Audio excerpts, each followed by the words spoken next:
கன்னியாகுமரி மாவட்டத்தில் பரவலாக பெய்த கோடை மழை. மதுரை மாநகரிலும் லேசான சாரல்.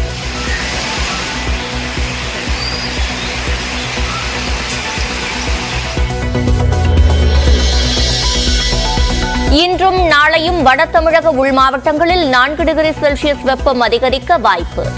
நாளை மறுநாள் முதல் வெப்ப அலை வீசக்கூடும் என வானிலை ஆய்வு மையம் எச்சரிக்கை.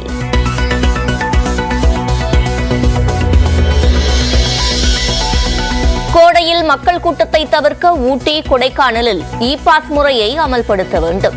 சென்னை உயர்நீதிமன்றம் உத்தரவு.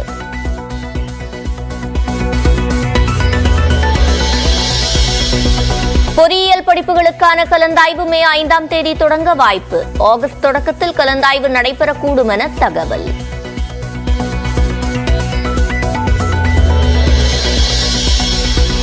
மாணவிகளை தவறாக வழிநடத்திய வழக்கில் பேராசிரியை நிர்மலா தேவி குற்றவாளி என தீர்ப்பு. தண்டனை விவரங்களை இன்று அறிவிக்கிறது ஸ்ரீவில்லிபுத்தூர் நீதிமன்றம்.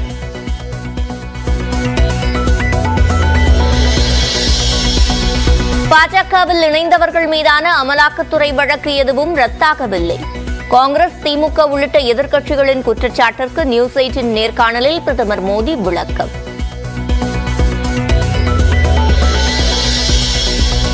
பாஜகவுக்கு ஆதரவளித்ததால் ஊழல் செய்த அஜித் பவார் மீதான வழக்கில் நடவடிக்கை இல்லை. திமுக அமைப்பு செயலாளர் RS பாரதி குற்றச்சாட்டு.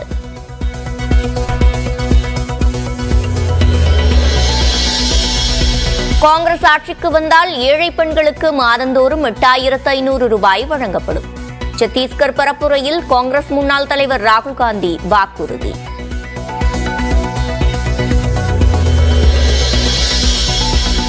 உதகையை தொடர்ந்து ஈரோட்டிலும் வாக்கு எண்ணிக்கை மையத்தில் செயலிழந்த சிசிடிவி. உரிய நடவடிக்கை எடுக்குமாறு திமுக சார்பில் தேர்தல் ஆணையத்தில் மனு.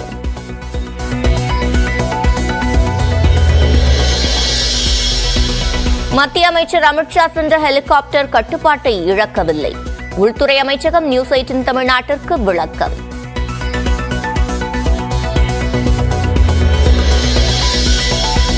ஆபாச வீடியோ விவகாரத்தில் மதசார்பற்ற ஜனதா தள MP பிரஜ்வால் ரேவண்ணா மீது வழக்கு பதிவு. கட்சியிலிருந்து இன்று சஸ்பெண்ட் செய்யப்படுகிறார்.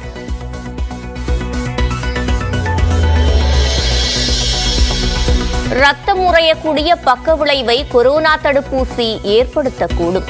தடுப்பூசியை தயாரித்த ஆஸ்ட்ராஜென்கா நிறுவனம் இங்கிலாந்து நீதிமன்றத்தில் ஒப்புதல். புதுக்கோட்டை மாவட்டம் சங்கம் விடுதி மேல்நிலை நீர்த்தேக்க தொட்டியில் மாட்டுச்சாணம் கலக்கப்படவில்லை. திருச்சியில் உள்ள மண்டல பொது சுகாதார நீர் பகுப்பாய்வகத்தின் ஆய்வில் தகவல்.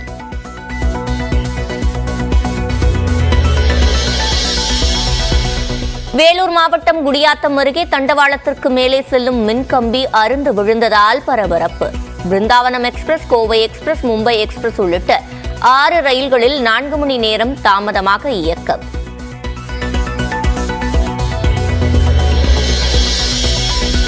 நாகை மீனவர்கள் மீது இரும்பு கம்பி மற்றும் கட்டையால் தாக்குதல் நடத்திய இலங்கை கடற்கொள்ளையர்கள். GPS, வாக்கி டாக்கி, வஞ்சர மீன் மற்றும் வலை ஆகியவற்றையும் பறித்து சென்று அட்டூழியம். தொடர்ந்து 2வது இடத்தில் நீடிப்பு.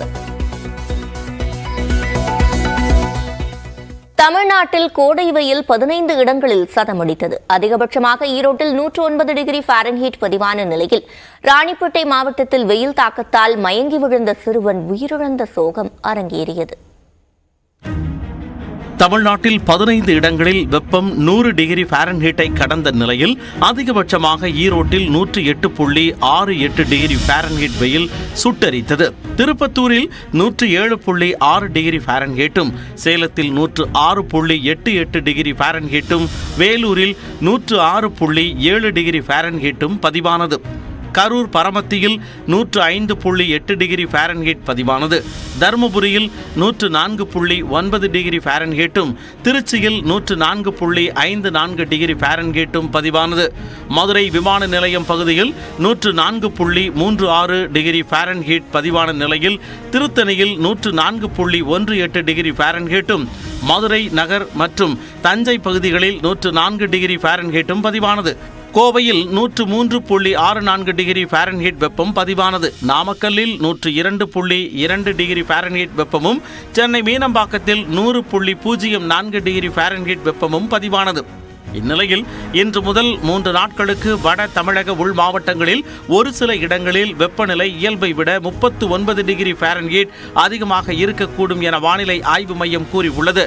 வரும் 2 மற்றும் 3ஆம் தேதிகளில் வட தமிழக உள் மாவட்டங்களில் ஓரிரு இடங்களில் வெப்ப அலை வீசக்கூடும் என்றும், சென்னை மற்றும் புறநகர் பகுதிகளில் அதிகபட்ச வெப்பநிலை 100 டிகிரி ஃபாரன்ஹீட்டை ஒட்டி இருக்கும் எனவும் தெரிவிக்கப்பட்டுள்ளது.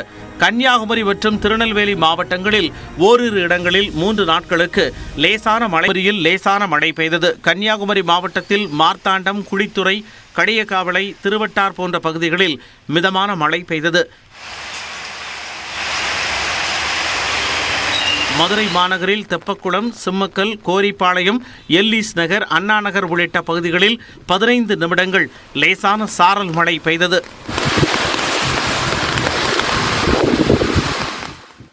ஊட்டி, கொடைக்கானல் உள்ளிட்ட சுற்றுலா தலங்களுக்கு செல்ல வரும் 7ஆம் தேதி முதல் ஜூன் 30ஆம் தேதி வரை பாஸ் கட்டாயம் என்று சென்னை உயர்நீதிமன்றம் உத்தரவிட்டுள்ளது. இதனால் சுற்றுலா சார்ந்த தொழில் புரிவோர் பெரும் கலக்கமடைந்துள்ளனர்.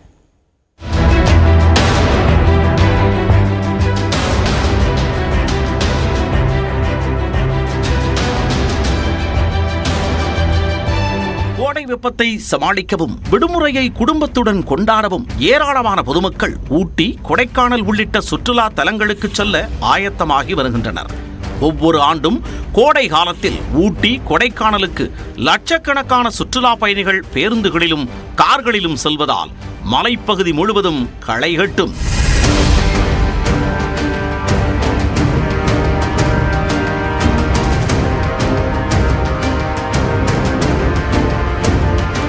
அதே சமயம் அளவுக்கு அதிகமான சுற்றுலா பயணிகள் கூடுவதால் போக்குவரத்து நெரிசல் ஏற்படுவதுடன் சுற்றுச்சூழல் பாதுகாப்பும் கேள்விக்குள்ளானது.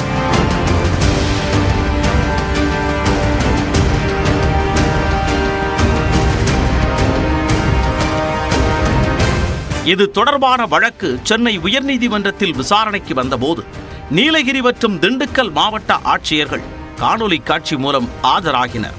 அப்போது உதகை, கொடைக்கானலுக்கு எத்தனை வாகனங்கள் செல்லலாம் என்பது குறித்து சென்னை ஐஐடி மற்றும் பெங்களூரு ஐஐஎம் கல்வி நிறுவனங்கள் ஆய்வு செய்ய உள்ளதாக அரசு தரப்பில் கூறப்பட்டது. மேலும் அரசு தாக்கல் செய்த அறிக்கையில் உதகைக்கு நாள்தோறும் 1300 வாகனங்கள் செல்வதாக தெரிவிக்கப்பட்டது. இத்தனை வாகனங்கள் சென்றால் நிலைமை மோசமாகும் என குறிப்பிட்ட நீதிபதிகள் ஐஐடி மற்றும் ஐஐஎம் ஆய்வு செய்து அறிக்கை அளிக்கும் வரை இடைக்கால நடவடிக்கை எடுக்க வேண்டுமென தெரிவித்தனர். அதற்கேற்ப உதகை, கொடைக்கானலுக்கு செல்ல பாஸ் நடைமுறையை மே 7ஆம் தேதி முதல் ஜூன் 30ஆம் தேதி வரை அமல்படுத்த வேண்டுமென நீலகிரி, திண்டுக்கல் மாவட்ட ஆட்சியர்களுக்கு நீதிபதிகள் உத்தரவிட்டனர். இந்த பாஸ் வழங்கும் முன் வாகனங்களில் வருவோரிடம் என்ன மாதிரியான வாகனம், எத்தனை பேர் வருகின்றனர், ஒரு நாள் சுற்றுலாவா அல்லது தொடர்ந்து தங்குவார்களா என்பன உள்ளிட்ட விவரங்களை பெற வேண்டுமெனவும் ஆணையிட்டனர். பாஸ் உள்ள வாகனங்களுக்கு மட்டும் அனுமதி அளிக்க வேண்டுமென தெரிவித்த நீதிபதிகள் உள்ளூர் மக்களுக்கு விலக்களிக்க வேண்டுமெனவும்